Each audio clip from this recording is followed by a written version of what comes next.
É assim que acaba. Colleen Hoover. Capítulo 1. Enquanto estou aqui sentada, com um pé em cada lado do parapeito, observando as ruas de Boston a 12 andares abaixo, pensar em suicídio é inevitável. Não no meu. Gosto o suficiente de minha vida para querer vivê-la. Estou pensando em outras pessoas e em como decidem simplesmente acabar com a própria vida. Será que elas se arrependem em algum momento? No instante depois de se jogar e no segundo antes do impacto deve haver algum remorso durante aquela breve queda livre. Será que veem o chão se aproximando depressa e pensam, ah, que droga, que ideia péssima? Por algum motivo, acho que não. Penso muito na morte. Ainda mais hoje, considerando que acabei de, 12 horas antes, fazer um dos discursos fúnebres mais épicos que o povo de Pletora, no Maine, já testemunhou. Tudo bem, talvez não tenha sido o mais épico, mas poderia muito bem ser o mais desastroso. Acho que depende se a pergunta for feita para mim ou para minha mãe. Minha mãe, que provavelmente vai passar um ano inteiro sem falar comigo depois de hoje. Não me entenda mal, meu discurso fúnebre não foi tão marcante a ponto de entrar para a história, como o de Brooke Shields no funeral de Michael Jackson, ou da irmã de Steve Jobs, ou do irmão de Pat Tillman, mas foi épico à própria maneira. No início, fiquei nervosa. Afinal, era o funeral do extraordinário Andrew Bloom, prefeito idolatrado de minha cidade natal, Pletora, no Maine, dono da agência imobiliária de maior sucesso da cidade, marido da idolatrada Jenny Bloom, a mais reverenciada professora auxiliar de toda Pletora, e pai de Lily Bloom, aquela garota estranha, de excêntrico cabelo ruivo, que certa vez se apaixonou por um mendigo e envergonhou toda a família. Eu sou Lily Bloom, e Andrew era meu pai. Assim que terminei o discurso fúnebre, peguei um voo para Boston e sequestrei o primeiro telhado que encontrei. Mais uma vez, não porque sou suicida. Não tenho nenhum plano de saltar deste telhado. Só precisava de ar fresco e silêncio, nada mais. Algo impossível de conseguir em meu apartamento no 3º andar, sem acesso ao telhado, e morando com uma garota que adora se ouvir cantando. Porém, não pensei em como estaria frio aqui em cima. Não está insuportável, mas também não está nada confortável. Pelo menos dá para ver as estrelas. Pais falecidos, irritantes colegas de apartamento e discursos fúnebres questionáveis não parecem nada mal quando o céu noturno está límpido o suficiente para, literalmente, espelhar o esplendor do universo. Amo quando o céu me faz sentir insignificante. Estou gostando desta noite. Bem, vou reformular a frase para que ela reflita meus sentimentos de maneira mais apropriada, no passado. Eu estava gostando desta noite. Mas, para minha infelicidade, a porta foi aberta com tanta força que quase esperei ver a escada cuspir um humano no telhado. A porta se fecha novamente, e passos se movem com pressa pelo piso. Não me dou o trabalho de erguer o olhar. Seja quem for, é muito provável que nem me perceba em cima do parapeito à esquerda da porta. A pessoa saiu com tanta pressa que não será culpa minha se presumir que está sozinha. Suspiro baixinho, fecho os olhos e encosto a cabeça na parede de estuque atrás de mim, xingando o universo por ter me tirado um momento introspectivo de paz. O mínimo que o universo pode fazer é garantir que seja uma mulher, não um homem. Se vou ter companhia, prefiro uma mulher. Sou durona para meu tamanho, e provavelmente consigo me virar sozinha na maior parte das situações. Mas estou relaxada demais para ficar sozinha com um desconhecido no telhado, tarde da noite. Temo pela minha segurança e sinto que preciso ir embora, mas não queria ir. Como disse, estou relaxada. Finalmente permito que meus olhos percorram o trajeto até a silhueta inclinada por cima do parapeito. Infelizmente, tenho certeza de que é um homem. Mesmo naquela posição, noto que é alto. Ombros largos criam grande contraste em relação à maneira frágil como ele apoia a própria cabeça nas mãos. Mal percebo o pesado subir e descer de suas costas enquanto ele inspira fundo, para exalar com força em seguida. Parece à beira de um colapso. Considero dizer alguma coisa, ou pegarrear, para alertá-lo de que tem companhia, mas, antes que eu o faça, ele gira e chuta uma das cadeiras do terraço. Eu me retraio quando o móvel arranha o telhado, mas, como ele não imagina ter plateia, não para com um só chute. Ele atinge a cadeira repetidamente, sem parar. E, em vez de se render sob a força bruta daquele pé, a cadeira apenas se afasta cada vez mais. Aquela cadeira deve ser feita de polímero resistente à maresia. Certa vez, vi meu pai atropelar uma mesa de jardim feita desse polímero, a coisa praticamente riu. O para-choque amassou, mas a mesa nem arranhou. O cara parece notar que não é páreo para um material de tamanha qualidade porque finalmente desiste de chutar. Fica ali, perto do móvel, os punhos cerrados nas laterais do corpo. Para ser sincera, sinto um pouco de inveja. Ele desconta muito bem a raiva na mobília. É óbvio que teve um dia péssimo, assim como eu, mas enquanto guardo minha frustração até ela se manifestar de forma passivo-agressiva, ele encontra uma verdadeira válvula de escape. Minha válvula de escape costumava ser minha horta. Sempre que eu me estressava, era só ir até o quintal e arrancar toda a erva daninha que encontrasse. Porém, desde que me mudei para Boston, há 2 anos, não tenho mais horta, nem terraço, nem sequer ervas daninhas. Talvez eu devesse investir em uma cadeira de polímero resistente à maresia. Fico observando o rapaz mais um pouco, e me pergunto se ele não vai se mexer. Está simplesmente parado, encarando a cadeira. Não está mais de punhos cerrados. As mãos estão apoiadas nos quadris, e percebo que sua camisa não tem um caimento bom no bíceps. Tem um caimento ótimo no restante do corpo, mas seus braços são enormes. Ele começa a remexer nos bolsos até encontrar o que está procurando, e, em provável tentativa de administrar ainda mais a raiva, acende um baseado. Tenho 23 anos, já terminei a faculdade e usei a mesma droga recreativa 1 ou 2 vezes. Não vou julgar o rapaz por achar que precisa fumar sozinho. Mas é esta a questão, ele não está sozinho. Só não sabe disso ainda. Ele dá uma longa tragada no baseado e começa a se voltar para o parapeito. Percebe minha presença ao expirar. Para de andar no instante que nossos olhares se encontram. Sua expressão não é de susto nem de humor. Ele está a uns 3 metros de distância, mas a luz das estrelas é suficiente para que eu enxergue seus olhos observando meu corpo sem revelar um único pensamento. Esse cara sabe esconder o jogo, estreitando os olhos e comprimindo os lábios, ele parece a versão masculina da Mona Lisa. Como você se chama? Pergunta ele. Sinto a voz no estômago, o que não é nada bom. As vozes deviam parar nos ouvidos, mas, às vezes, não é nada comum. Na verdade, uma voz penetra em meus ouvidos e reverbera por meu corpo. Ele tem uma dessas vozes. Grave, confiante e um pouco parecida com manteiga. Como não respondo, ele leva o baseado à boca e dá mais uma tragada. Lily, revelo, por fim. Odeio minha voz. Pareceu baixa demais para chegar a seus ouvidos, ainda mais para reverberar dentro de seu corpo.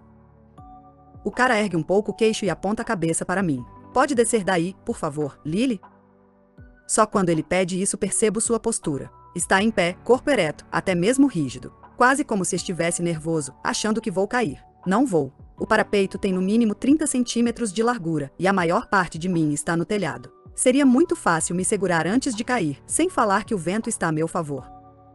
Olho para minhas pernas, e depois, para ele. Não, obrigada. Estou bem confortável aqui. Ele se vira um pouco, como se não conseguisse me olhar diretamente. Por favor, desça. Agora é mais uma ordem, apesar de ele ter dito por favor. Tem 7 cadeiras vazias aqui. Por pouco não 6, corrijo, lembrando que ele quase assassinou uma delas. Ele não acha graça na resposta. Como não obedeço à ordem, ele dá 2 passos em minha direção. Você está a meros 7 centímetros da morte. E ela já me fez companhia por tempo demais hoje. Ele gesticula novamente para que eu desça. Está me deixando nervoso. Sem falar que isso corta meu barato. Reviro os olhos e passo as pernas por cima do parapeito. Deus me livre de desperdiçar um baseado. Dou um pulo para descer e limpo as mãos na calça jeans. Melhorou? Pergunto, enquanto me aproximo. O cara expira com força, como se tivesse prendido a respiração ao me ver em cima do parapeito. Passo por ele em direção ao lado do telhado com a melhor vista e, no meio tempo, não deixo de perceber como ele é incrivelmente bonito. Não, bonito é um insulto. O cara é lindo. Tem as mãos cuidadas, cheira dinheiro e parece ser bem mais velho que eu. Seus olhos se enrugam ao me seguir e seus lábios parecem em bico, mesmo quando relaxados. Quando chego ao lado do prédio com vista para a rua, eu me inclino e fico olhando os carros lá embaixo, tentando não demonstrar minha admiração. Só pelo corte de cabelo já dá para perceber que esse é o tipo de homem que impressiona facilmente, e eu me recuso a alimentar seu ego. Não que tenha feito alguma coisa para me convencer de que é metido. Porém, está vestindo uma camisa casual da Burberry, e acho que nunca estive no radar de alguém com dinheiro para, casualmente, comprar uma dessas.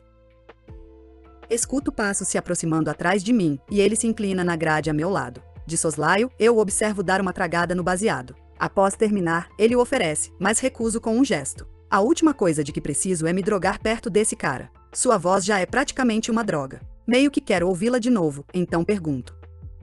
Então, o que aquela cadeira fez para te deixar tão zangado? Ele olha para mim. Quero dizer, realmente me olha. Seus olhos encontram os meus, e ele me encara com firmeza, como se todos os meus segredos estivessem bem no rosto. Jamais vi olhos tão escuros. Talvez eu até tenha visto, porém parecem mais escuros quando associados a uma presença tão intimidante. Ele não me responde, mas minha curiosidade não é facilmente saciada. Se ele me obrigou a descer de um parapeito muito confortável e tranquilo, espero que ele me entretenha com respostas para minhas perguntas indiscretas. Foi uma mulher? Pergunto. Ela partiu seu coração? Ele ri um pouco. Quem me dera se meus problemas fossem tão triviais quanto assuntos do coração. Ele se encosta na parede e se vira para mim. Você mora em que andar? Lambe os dedos e aperta a extremidade do baseado antes de guardá-lo no bolso. Nunca te encontrei. É porque não moro aqui. Aponto para meu apartamento. Está vendo aquele prédio da seguradora? Ele semicerra as pálpebras enquanto olha na direção indicada. Aham. Moro no prédio ao lado. É baixo demais para ver daqui. São só 3 andares. Ele se volta para mim, apoiando o cotovelo no parapeito. Se mora ali, por que está aqui? É o apartamento de seu namorado ou algo assim? Por algum motivo, seu comentário faz com que me sinta fácil. Foi óbvio demais, uma cantada amadora. Pela aparência, sei que é mais habilidoso. Então fico com a impressão de que ele deixa as cantadas mais difíceis somente para as mulheres merecedoras. Seu telhado é legal, respondo. Ele ergue a sobrancelha, esperando que eu explique melhor. Eu queria tomar ar fresco. Um lugar para pensar. Abri o Google Earth e encontrei o prédio com um terraço decente mais próximo. Ele me olha sorrindo. Pelo menos você é econômica, comenta. Essa é uma boa qualidade. Pelo menos? Assinto, porque sou mesmo econômica. E essa é mesmo uma boa qualidade. Por que estava precisando de ar fresco? Pergunta ele. Porque enterrei meu pai hoje, fiz um discurso fúnebre epicamente desastroso e agora sinto como se não conseguisse respirar. Eu me viro para frente de novo, expiro lentamente. A gente pode ficar um pouco em silêncio? Ele parece aliviado com o pedido. Inclina-se por cima do parapeito e deixa o braço se balançar enquanto olha a rua. Ele fica assim por um instante, e eu o encaro durante todo o tempo. Provavelmente sabe que o estou observando, mas parece não se importar. Um cara caiu daqui no mês passado, revela ele. Eu até teria me irritado por ele ter desrespeitado meu pedido de silêncio, mas fico um pouco intrigada. Foi acidente? Ele dá de ombros. Ninguém sabe. Aconteceu no fim da tarde. A esposa contou que preparava o jantar quando o marido subiu para tirar fotos do pôr do sol. Ele era fotógrafo. Acham que estava se inclinando por cima do parapeito para tirar uma foto do horizonte, e acabou escorregando. Olho por cima do parapeito, me perguntando como alguém se coloca em uma situação com risco real de acidente. Mas então me lembro de que estava sentada no parapeito do outro lado do teto há apenas alguns minutos. Quando minha irmã me contou o que aconteceu, fiquei pensando se ele tinha conseguido a foto ou não. Torci para que a câmera não tivesse caído também, porque teria sido o maior desperdício, sabe? Morrer por causa do amor pela fotografia, mas sem conseguir a foto que custou sua vida. O pensamento me faz rir, mas não sei se devia achar graça. Você sempre diz exatamente o que pensa? Ele dá de ombros. Para a maioria das pessoas, não. Isso aumenta meu sorriso. Fico feliz em saber que, mesmo sem me conhecer, por algum motivo ele não me considera a maioria das pessoas. Ele apoia as costas no parapeito e cruza os braços. Você nasceu aqui? Balanço a cabeça. Não, eu me mudei do Maine depois da formatura. Ele enruga o nariz, o que é meio sensual. Ver esse homem, usando uma camisa da Burberry e com um corte de cabelo de $200, fazendo careta. Então está no purgatório de Boston, é? Deve ser péssimo. Como assim? Pergunto. Ele retorce o canto da boca. Os turistas a tratam como nativa, enquanto os nativos a tratam como uma turista. Eu. Uau, que descrição mais precisa. Estou aqui há 2 meses. Nem cheguei ao purgatório ainda, então está se saindo melhor que eu. Por que veio a Boston? Minha residência. E minha irmã mora aqui. Ele bate o pé, bem aqui embaixo, na verdade. Casou com um especialista em tecnologia daqui de Boston, e eles compraram o último andar. Olho para baixo. O último andar inteiro? Ele confirma com a cabeça. O filho da mãe é um sortudo que trabalha de casa. Nem precisa tirar o pijama e ganha mais de 7 dígitos por ano. É mesmo um filho da mãe sortudo. Que tipo de residência? Você é médico? Ele assente. Neurocirurgião. Falta menos de 1 ano para terminar a residência, depois disso é oficial. Estiloso, eloquente e inteligente. E fuma maconha. Se fosse uma questão do vestibular, eu perguntaria qual alternativa não combina com as outras.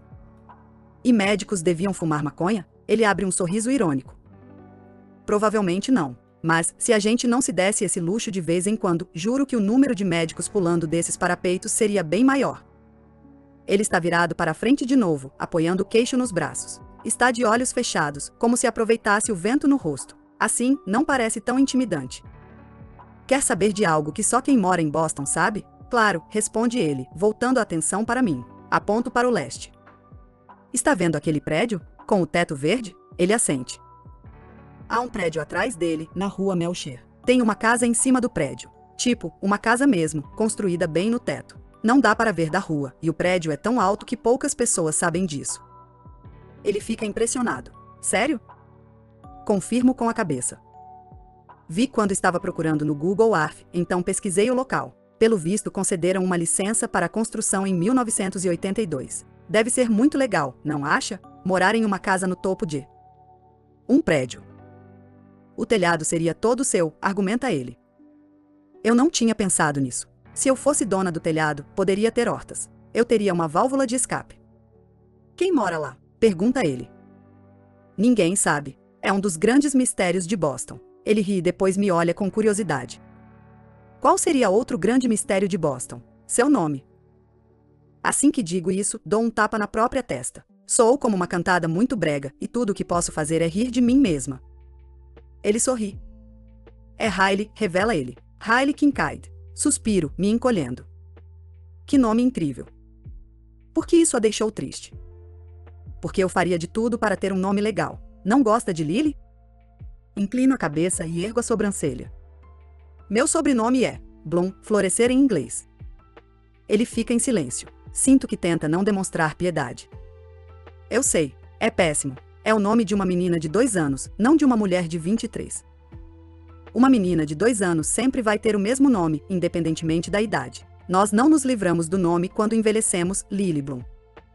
Que pena, rebato. Mas o pior é que adoro jardinagem. Amo flores, plantas, cultivar coisas. É minha paixão.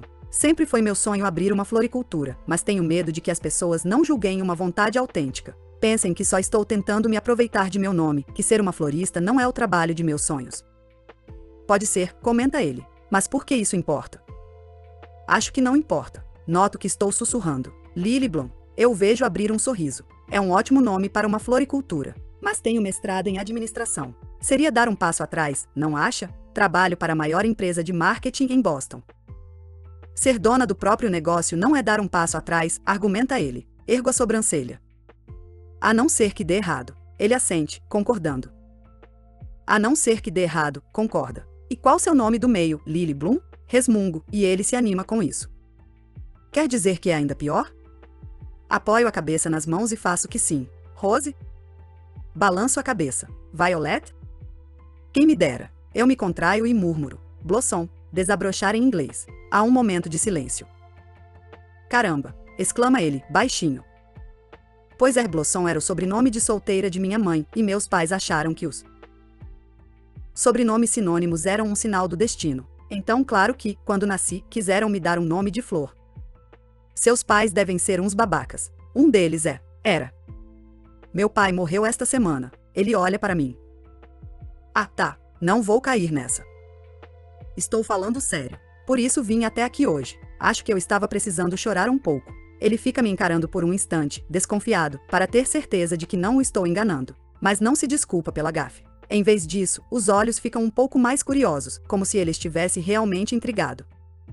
Vocês eram próximos? Que pergunta difícil. Apoio o queixo nos braços e volto a olhar a rua.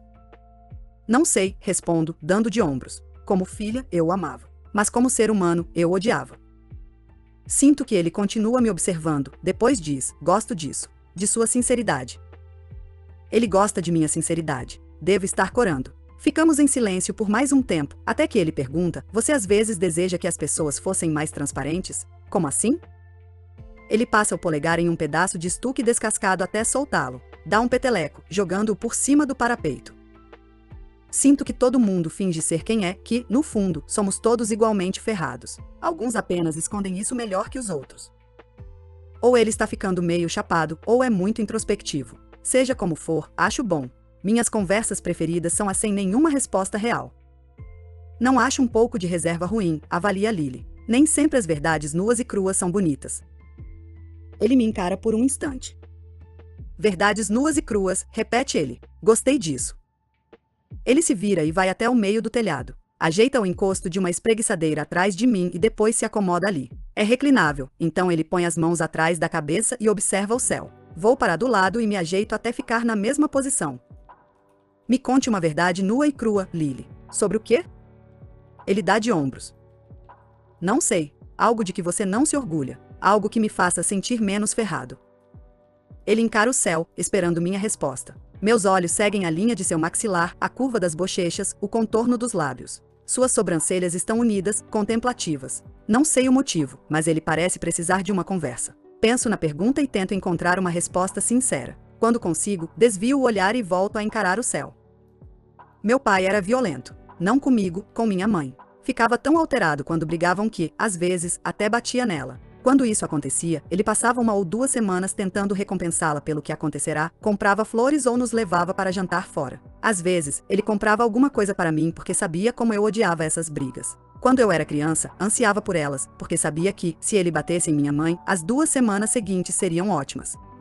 Acho que nunca admiti isso nem para mim mesma. Claro que, se fosse possível, eu nunca permitiria que a machucasse. Mas a violência era inevitável no casamento dos dois e se tornou nosso padrão. Quando fiquei mais velha, percebi que não fazer nada também me tornava culpada. Passei boa parte da vida odiando por ser uma pessoa tão ruim, mas não sei se sou melhor. Talvez nós dois sejamos pessoas ruins. Riley olha para mim, pensativo.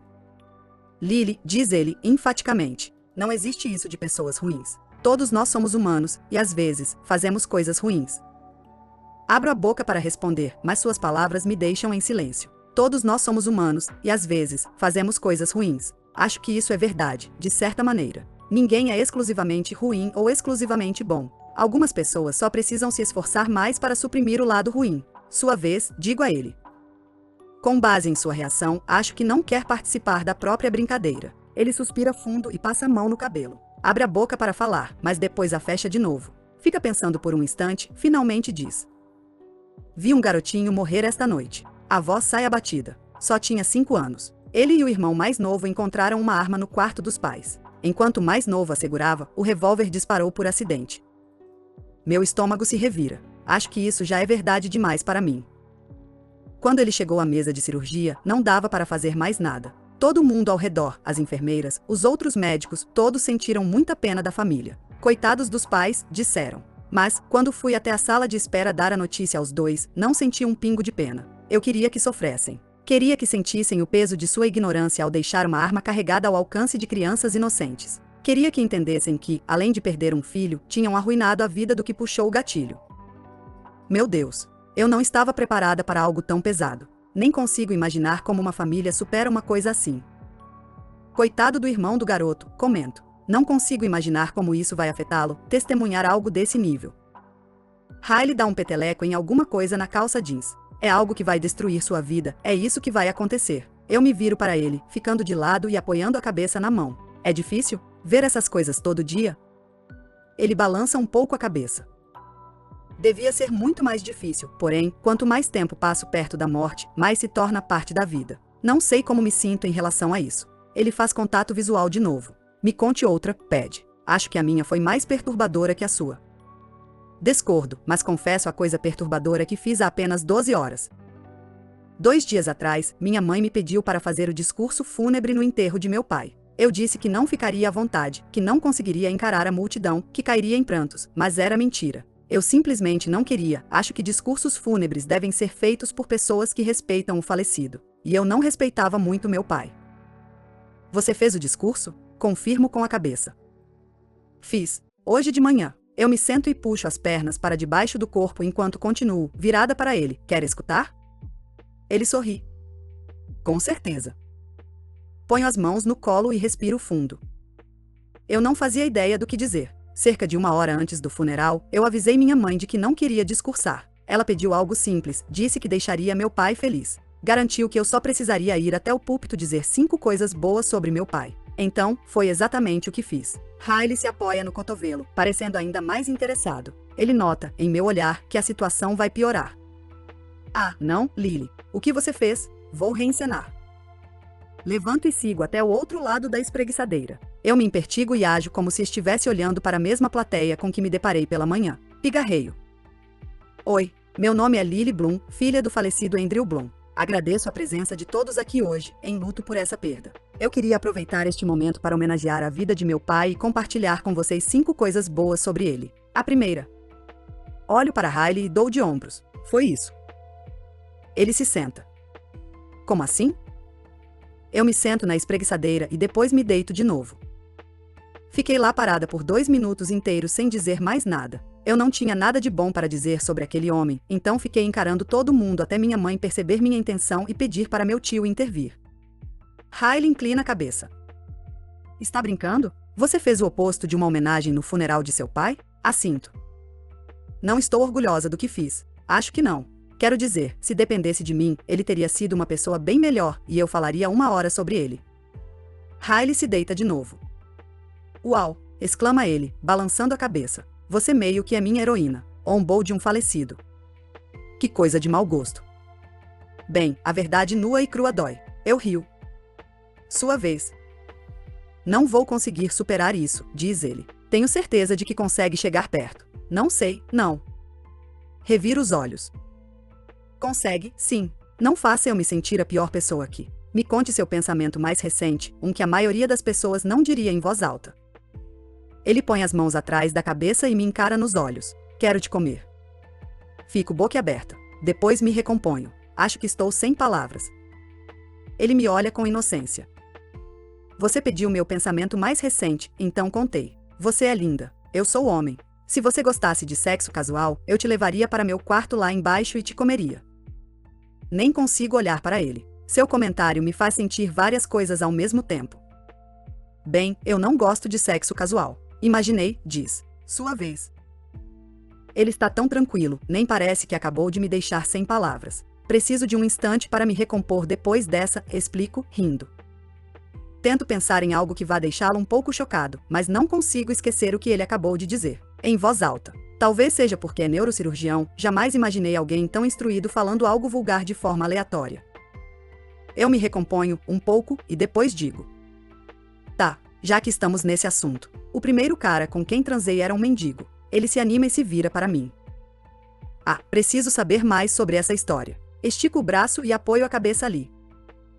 Cresci no Maine. A gente morava em um bairro bem razoável, mas a rua de trás não estava em condições tão boas. Nosso quintal era colado a uma casa condenada, adjacente a 2 terrenos abandonados. Fiz amizade com um cara chamado Atlas, que dormia no lugar. Ninguém sabia que ele morava ali, só eu. Eu lhe levava comida, roupas, coisas. Até meu pai descobrir. E o que ele fez? Contraio o maxilar. Não sei por que mencionei isso, já que me obrigo a não pensar nesse assunto todos os dias. Bateu no cara. Não quero mais ser nua e crua em relação ao assunto. Sua vez. Ele me observa em silêncio por um instante, como se soubesse que a história não acaba assim, mas depois desvia o olhar. Sinto repulsa só de pensar em casar, confessa ele. Estou com quase 30 anos e não tenho a menor vontade de encontrar uma esposa. E principalmente não quero filhos. A única coisa que quero na vida é sucesso. Muito. Mas, se eu admitir isso em voz alta para alguém, vai parecer arrogância. Sucesso profissional? Ou status social? As duas coisas. Qualquer pessoa pode ter filhos. Qualquer pessoa pode casar. Mas nem todo mundo pode ser um neurocirurgião. Tenho muito orgulho disso. E não quero ser só um ótimo neurocirurgião. Quero ser o melhor em minha área. Você tem razão. Fica parecendo arrogância mesmo. Ele sorri. Minha mãe acha que estou desperdiçando minha vida no trabalho. Você é neurocirurgião e sua mãe está desapontada? Eu. Meu Deus, que loucura. Será que os pais jamais ficam satisfeitos com os filhos? Nunca somos bons o bastante? Ele balança a cabeça. Meus filhos não seriam. Poucas pessoas são tão determinadas como eu, e isso só desencadearia seu fracasso. Por isso jamais vou ter filhos. Na verdade, acho algo digno, Riley. Muitas pessoas se recusam a admitir serem egoístas demais para ter filhos. Ele balança a cabeça. Ah, sou egoísta demais para ter filhos. E com certeza sou egoísta demais para me relacionar com alguém. Então como evita isso? Simplesmente não sai com ninguém? Ele me olha e sorri. Quando tenho tempo, algumas garotas satisfazem minhas necessidades. Não estou precisando de nada nesse departamento, se é o que está perguntando. Mas nunca me senti atraído pelo amor. Sempre foi mais um fardo que qualquer outra coisa. Eu queria pensar assim. Minha vida seria tão mais fácil. Que inveja. Acredito que exista um homem perfeito para mim. E vivo me decepcionando, porque ninguém corresponde a meus padrões. Parece que estou em uma busca infinita pelo Santo Graal. Devia testar meu método, aconselha ele. Qual? Sexo casual. Ele ergue a sobrancelha, como se fosse um convite. Ainda bem que está escuro, porque meu rosto parece em brasas. Eu nunca conseguiria transar com alguém sabendo que não daria em nada, argumento, em voz alta, mas minhas palavras carecem de convicção. Ele inspira fundo e devagar, depois se deita. Você não é esse tipo de garota, né? Pergunta ele, um pouco desapontado. Também me sinto assim. Nem sei se o rejeitaria se ele tentasse alguma coisa, mas acho que acabei de frustrar essa possibilidade. Se você não transaria com alguém que acabou de conhecer, seus olhos encontram os meus de novo. Até onde você iria? Não sei responder. Eu me deito porque a maneira como me olha me faz reavaliar essa história de sexo casual. Acho que não sou necessariamente contra. Apenas jamais recebi a proposta de alguém que me faria considerar a opção. Até agora, acho. E será que ele está mesmo me propondo algo? Sempre fui péssima nesse lance de flerte. Ele estende o braço e segura a beirada de minha espreguiçadeira. Com um movimento rápido e pouquíssimo esforço, Kyle a puxa para perto até encostar na sua. Meu corpo inteiro enrijece. Ele está tão perto que sinto o calor de sua respiração cortando o ar frio. Se eu olhasse para ele, seu rosto estaria a meros centímetros do meu. Eu me recuso a encará-lo, porque ele provavelmente me beijaria, e não sei absolutamente nada sobre esse homem, além de algumas verdades nuas e cruas. Porém, isso não me pesa nem um pouco na consciência quando ele põe a mão em minha barriga. Até onde você iria, Lily? Sua voz está indecente. Gostosa. Vai direto para a ponta de meus pés. Não sei, sussurro. Seus dedos começam a se aproximar da costura de minha camisa. Passam a subir lentamente até desnudar parte de minha barriga. Ah, meu Deus! Murmuro, sentindo o calor de sua mão subindo pelo estômago. Apesar de saber que não devo, eu me viro para ele, e a expressão em seus olhos me cativa de vez. Ele parece esperançoso, ávido e totalmente confiante. Afunda os dentes no lábio inferior enquanto sua mão começa a explorar minha camisa de forma provocante. Sei que ele sente meu coração batendo acelerado no peito. Droga, deve até escutá-lo. Fui longe demais? Pergunta ele. Não sei de onde está vindo esse meu lado, mas balanço a cabeça e digo, de jeito algum. Com um sorriso, seus dedos roçam a parte de baixo de meu sutiã, fluindo levemente por minha pele, que está toda arrepiada. Assim que fecho as pálpebras, um som penetrante rasga o ar. Sua mão enrijece quando nós dois percebemos que é um celular. O dele. Ele encosta a testa em meu ombro. Droga. Franzo o senho quando sua mão abandona minha pele. Ele remexe no bolso procurando o celular, se levanta e se afasta alguns metros para atender a ligação. Dr. Kincaid, diz ele. Escuta atentamente, agarrando a nuca. E Roberts? Não estou de plantão. Mais silêncio. Ok, me dê 10 minutos. Estou indo. Ele encerra a ligação e guarda o celular no bolso. Ao se virar para mim, parece um pouco desapontado. Aponta para a porta que leva à escada. Eu preciso. Balanço a cabeça. Tudo bem. Ele me analisa por um instante e, depois, ergue o dedo. Não se mexa, ordena Riley, pegando o celular mais uma vez. Ele se aproxima e o posiciona, como se estivesse prestes a tirar uma foto minha. Quase protesto, mas nem sei por quê. Estou totalmente vestida, mas por algum motivo não me sinto assim. Riley tira uma foto minha, deitada na espreguiçadeira, os braços relaxados acima da cabeça. Não faço ideia do que pretende fazer com aquilo, mas gosto do fato de que a tirou. Gosto de saber que sentiu vontade de lembrar como sou, por mais que imagine jamais voltar a me ver. Observa a foto na tela por alguns segundos e sorri. Eu me sinto meio tentada a tirar uma foto sua também, mas não sei se quero uma lembrança de alguém que nunca mais verei. Pensar nisso é um pouco deprimente. Foi um prazer conhecê-la, Lily Bloom. Espero que você desafie as probabilidades e realmente conquiste seu sonho. Sorriu, triste e confusa em relação ao rapaz. Não sei se eu já havia conhecido alguém assim, com um estilo de vida e uma faixa de imposto de renda totalmente diferentes dos meus. Provavelmente nunca mais o farei. Porém, perceber que não somos tão diferentes assim é uma boa surpresa. Equívoco confirmado. Ele olha para os próprios pés por um instante, parado de um jeito bastante incerto, como se estivesse dividido entre a vontade de dizer mais alguma coisa e a necessidade de partir. Ele me olha uma última vez. Nesse momento, seu rosto não está impassível. Percebo o desapontamento na linha de sua boca antes de ele se virar e seguir na direção oposta. Abre a porta, e escuto seus passos esvaecerem enquanto ele desce a escada correndo. Estou sozinha no telhado de novo, mas, para minha surpresa, fico um pouco triste com isso.